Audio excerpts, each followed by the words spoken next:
Assalamualaikum warahmatullahi wabarakatuh.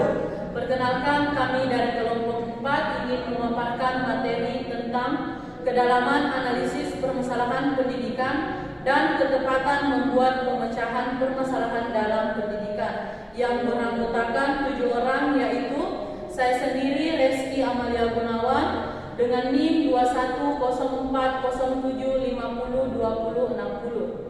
Saya Silvayanti dengan NIM 2104007501048. Saya Seriulan Ahmad dengan NIM 210407502055. Saya Muhammad Habib Al-Admin dengan NIM 2104045020062. Saya Belkama Timbo dengan NIM 2104075020065. Saya Disnati dengan NIM 210407502054.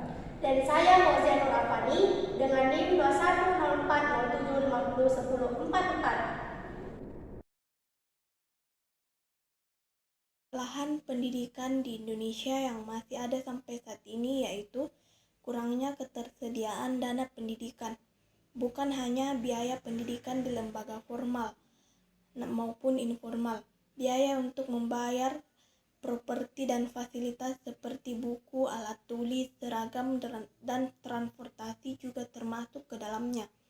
Pemerintah telah menyusun rencana pendidikan gratis dan program wajib belajar 12 tahun untuk mengatasinya. Namun permasalahan pendidikan di Indonesia terkait dana tidak bisa diselesaikan semudah itu.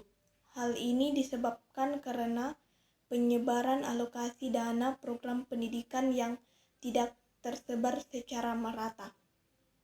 Belum lagi menurut HSBC Global Report 2017, Indonesia merupakan salah satu negara dengan biaya pendidikan termahal di dunia.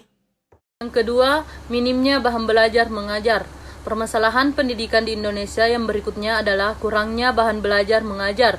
Demi meningkatkan kualitas belajar, murid sudah sepatutnya memperoleh buku pelajaran atau lembaran latihan soal. Tidak adanya perpustakaan atau bahan belajar gratis juga dapat menghambat proses pembelajaran.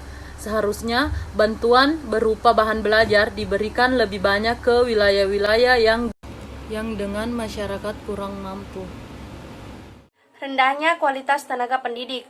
Kualitas tenaga pendidik yang telah menjadi salah satu permasalahan pendidikan di Indonesia. Tidak semua guru mampu mengajar materi yang sesuai kompetensi masing-masing.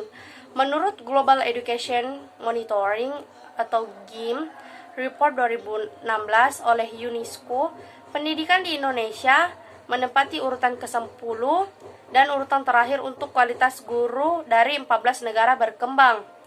Selain itu, total guru meningkat secara signifikan, yaitu 382% atau 3 juta lebih pada sekitar tahun 1999 hingga tahun 2000. Jumlah ini tidak sebanding dengan jumlah peserta didik yang berkisar 17% saja. Di titik dari jumlah guru sebanyak itu pun masih ada 52% guru yang belum mempunyai sertifikat profesi dan 25% yang belum memenuhi kualifikasi akademik. Terakhir adalah permasalahan pendidikan di Indonesia terkait fasilitas. Fasilitas yang dimaksud mencakup ruang belajar dengan segala isinya. Tidak hanya harus lengkap, fasilitas juga harus memadai. Beberapa contoh fasilitas pendidikan yang perlu disediakan, misalnya papan tulis, meja, kursi, perkakas laboratorium, atau alat elektronik. Bayangkan jika fasilitas tersebut rusak, pasti akan mengganggu proses belajar. Mengajar murid yang berasal dari keluarga kurang mampu, bahkan belum bisa menerima fasilitas esensial yang memadai. Oleh karena itu, dukungan dari setiap orang sangat penting dalam situasi dan kondisi pendidikan masa kini. Solusi kurangnya dana pendidikan yaitu yang pertama, pembangunan gedung sekolah secara merata. Seperti yang kita ketahui saat ini, pembangunan gedung sekolah yang selalu ditamakan adalah yang berada di perkotaan. Bangunan gedung sekolah yang lama dilakukan rehabilitasi sehingga menelan biaya yang besar. Daripada dana tersebut digunakan untuk biaya program rehabilitasi gedung yang sudah ada sebelumnya, alangkah bijaknya dimanfaatkan atau dialihkan untuk pembangunan gedung sekolah yang belum ada di setiap penjuru pelosok daerah. Kedua, yaitu pembagian buku-buku pelajaran secara gratis. Buku adalah sumber ilmu. Ketika pemerintah memberlakukan biaya setinggi-tingginya untuk harga sebuah buku, itu sama artinya dengan membatasi kemauan seseorang dalam membuka wawasan. Diperlukannya sebuah program pembagian buku secara gratis kepada seluruh anak-anak yang ada di Indonesia. Yang ketiga, program pembagian peralatan sekolah secara gratis. Telah kita ketahui bersama bahwa masih banyak warga negara yang tidak mampu dalam memenuhi kebutuhan peralatan sekolah. Yang keempat, pemenuhan kebutuhan guru di berbagai pelosok daerah.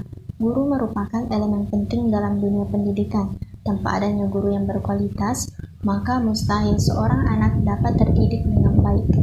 Kelima, yaitu peningkatan fasilitas infrastruktur akses menuju sekolah. Saat ini masih banyak kita jumpai anak-anak yang pergi bersekolah harus melewati berbagai medan jalan yang berbahaya bagi mereka. Materi berkualitas dan sesuai kurikulum terbaru sedang berlaku. Jika tenaga pendidik memakai bahan ajar yang ketinggalan zaman, tentu kegiatan mengajar menjadi kurang maksimal. Hal ini akan berpengaruh pada proses penyerapan ilmu para murid. Solusi tidak tersedia fasilitas yang memadai, diperlukan kesadaran untuk menjaga sarana dan prasarana yang ada agar dapat tetap digunakan untuk menunjang pendidikan.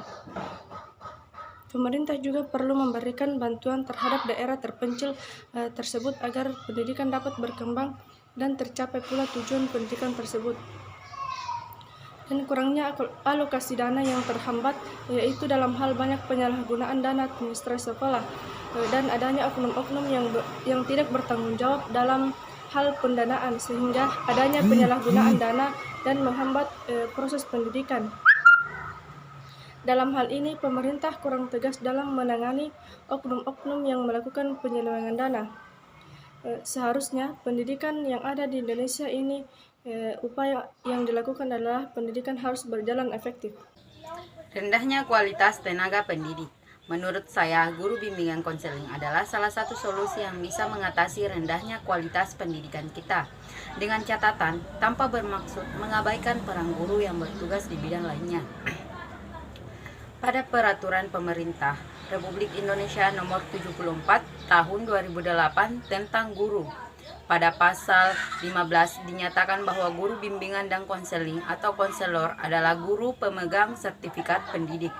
Dengan demikian, guru bimbingan konseling adalah pendidik yang telah mendapat pengakuan dan tidak perlu diragukan lagi keprofesionalannya dalam mendidik.